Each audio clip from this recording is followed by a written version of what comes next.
जय हिंद दोस्तों, दो बड़ी अपडेट। आखिर 2% महंगाई भत्ता आपकी घोषणा हुई, ये कहां कटौती हुई और किस प्रकार कटौती हुई, जो कि 4% बढ़ना था, अमर उजाला कह रहा है। और दूसरा कह रहा है कहां खो गए केंद्रीय कर्मचारियों के 18 महीने के महंगाई भत्ता, 34,000 करोड़ सरकार ने कर दिया दरकिनार। ये आज की रिपोर्ट उन्होंने कहा है कि महंगाई के ऊपर सरकार की नीयत उतनी सही नहीं है। जैसा कि आप महंगाई भत्ते के उछाल की घोषणा कल कैबिनेट से अप्रूवल के बाद हो गई, आपका डीए 53% से 55% पहुंच गया। इसके ऊपर उन्होंने की आखिर कमी कहां हुई और पिछले आंकड़े तो सही थे, इस बार गड़बड़ कहां हुई, क्या सरकार इसको सुधारेगी? क्या 8वें वेतन आयोग में इस तरीके की जो भ्रांति है कि 2.99 को आप 2 क्यों कर रहा है, उसको 3 क्यों नहीं किया गया? और उन्होंने क्या 18 महीने डीए एरियर को अब सरकार ने पूरी तरीके से मन बना लिया है कि देना है या नहीं देना है। तो सबसे पहले बात करूंगा केंद्रीय कर्मचारियों के महंगाई भत्ते में इस बार कटौती क्यों 4 से 2% पर कैसे हुई दर, क्या यही है कारण? अमर उजाला और ये 28 मार्च का देख सकते हो कि केंद्र सरकार ने अपने कर्मचारियों पेंशनर्स के लिए डीए-डीआर की दरों में 2% की घोषणा कर दी। यह वृद्धि जनवरी 2025 से लागू है। मौजूदा समय में 53% था और यह अब 55% हो गया। हालांकि 56% की उम्मीद पूरी थी। अब डीए-डीआर की दर में 2% की वृद्धि, जो कि सीधा आपके 8वें वेतन आयोग को प्रभावित भी करेगी। इसकी मुख्य वजह है दिसंबर 2024 के ऑल इंडिया सीपीआई डब्ल्यू के जो आंकड़े आए थे, उसमें सीधा 0.8 की गिरावट थी और वो सूचकांक 143.7 अंकों पर संकलित हुआ और वहां पर 3% की बढ़ोतरी की संभावनाएं धूमिल हो गई थी। और यह था कि शायद कैबिनेट में कुछ बड़ा फैसला, बड़ी राहत ली जा सके। 7वें वेतन आयोग के अनुसार महंगाई भत्ते महंगाई राहत की गणना अखिल भारतीय उपभोक्ता मूल्य सूचकांक के आधार पर होती है। जुलाई 2024 से दिसंबर 2024 तक के जो आंकड़े थे उसके हिसाब से 3% बढ़ सकता था डीए, लेकिन आखिर में ये कहीं ना कहीं कमी रह गई। यानी अब 7वें वेतन आयोग, अब 8वां वेतन आयोग आ रहा है। यानी 2025 में तो हम भुगत लिया हमने 1 जनवरी 2016 से 1 जनवरी 2026 तक 60% डीए बढ़ रहा है। और डीए के पीछे उन्होंने बोला कि उसका तरीका जो कि सरकार ने बदला है। पिछले 10 साल 1 जनवरी 2006 से 16 तक 125% बढ़ा था, यानी अभी आधा भी नहीं बढ़ा है। तो ये कहीं ना कहीं ये चिंता का विषय है। और उन्होंने कहा है कि जानकारों के अनुसार अगर दिसंबर में आंकड़ा 145 होता तो लगभग आप समझ सकते हो कि आपके 3% की बढ़ोतरी हो सकती थी। अब उन्होंने अखिल भारतीय समूह भार सूचकांक नवंबर और दिसंबर के कहां पर सर्वे हुआ, कहां से आंकड़े लिए, इनके ऊपर आप देख सकते हो पूरा उन्होंने अपना चार्ट बनाया। पिछले 5 महीनों की तुलना करें तो दिसंबर महीने में महंगाई कुछ कम हुई और दिसंबर 2024 में आपके इंडेक्स की गिरावट के साथ आपके डीए में झटका लगा। और ये आप बात देख सकते हो, उन्होंने कहा है इसी वजह से अब सरकार जब तक ये नियम नहीं बदलेगी तब तक डीए की बढ़ोतरी लगभग इसी तरीके से आपको देखना पड़ेगा। 2 या 3 की गिनती चलेगी। और जैसे कि पहले 8, 7, 8, 9% तक बढ़ता था, ये सोचने वाली बात है, हैरानी करने वाली बात है। केंद्रीय कर्मचारी संगठन इसमें बदलाव की लगातार मांग कर रहे हैं। इसके बाद अब एक और नई तैयारी करनी पड़ेगी, क्योंकि इस सरकार से बिना लड़े आपको कुछ नहीं मिल सकता। पैसे के मामले में टोटल बनियागिरी है, टोटल बनियागिरी। बाहर कुछ दिखेगा लेकिन अंदर आप निकल के आएगा तो आप समझते हो कि रैपर बड़ा होगा और उसके अंदर चॉकलेट बहुत छोटी होती है।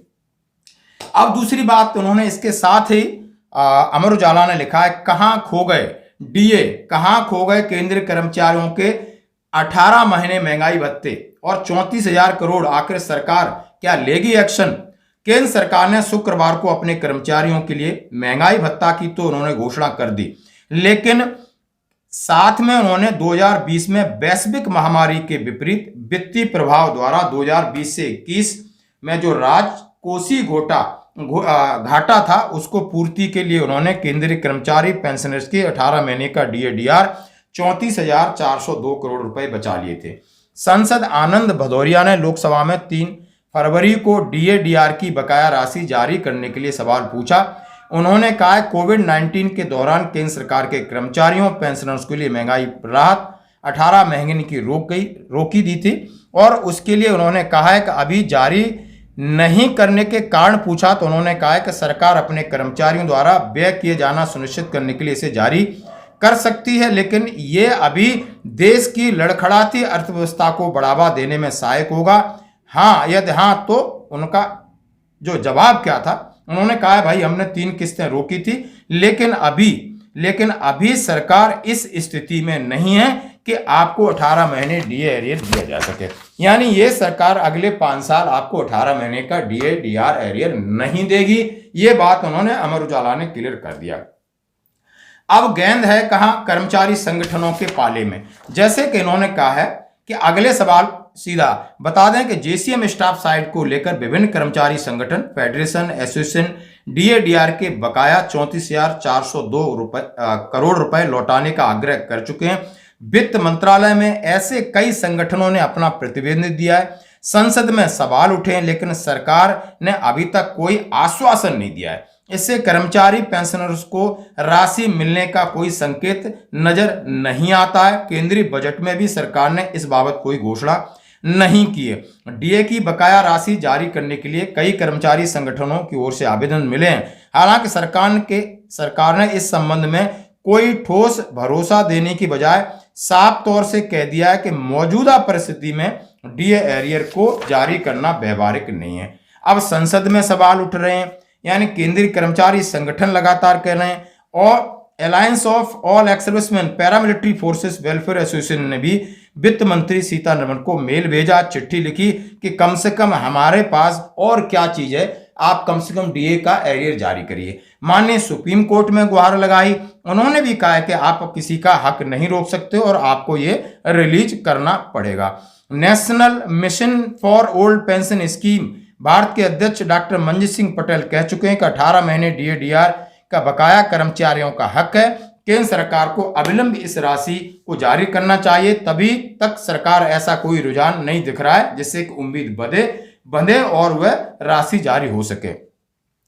गत वर्ष राज्यसभा में सरकार ने एरियर की राशि जारी करने से मना किया था और उसके बाद भारत पेंशन समाज के महासचिव एससी माहेश्वरी ने भी कोरोना काल के दौरान रोके गए डीए के लिए पुनः जारी करने का आग्रह किया। और केंद्रीय मंत्री अनुराग ठाकुर ने यह घोषणा की थी कि कर्मचारियों को 28%, यानी ये पिछली इतनी सारी कोशिश हो रही है, लेकिन आप समझ सकते हो कि कितने केंद्रीय कर्मचारी संगठन हैं, यानी लाखों हैं, और उनके जितने नेता हैं बराबर प्रतिवेदन दे रहे हैं, आवेदन दे रहे हैं, प्रधानमंत्री को चिट्ठी लिख रहे हैं। नेता लोकसभा में इस बात को उठा रहे हैं कि नहीं, आप कम से कम 18 महीने डीए एरियर की किस्त धीरे धीरे ही 1 साल या 2 साल में आप उसको वापस लौटाइए। तो दोस्तों, ये अब डीए और डीआर के ऊपर आपकी कहानी है, एरियर के ऊपर कहानी है। आपने देखा कि लड़ाई है, ऐसा नहीं कि कोई बोल नहीं रहा है, ऐसा नहीं है कि इसके ऊपर बात नहीं चल रही। सारी डिटेल अमर उजाला ने लिखा है कि अभी तक ये हुआ है, लेकिन सरकार ने हाँ और ना यही बोलते हैं कि अभी स्थिति व्यवहारिक नहीं। तो आप अंदाजा लगा सकते हो कि सरकार के ऊपर और दबाव, लेकिन सरकार अभी 5 साल के लिए निश्चिंत है, चुनाव हो चुके हैं। अब गेंद सरकार के पाले में, वो किस तरह इसके ऊपर अपना एक्शन लेती है, देखने वाली बात है। धन्यवाद।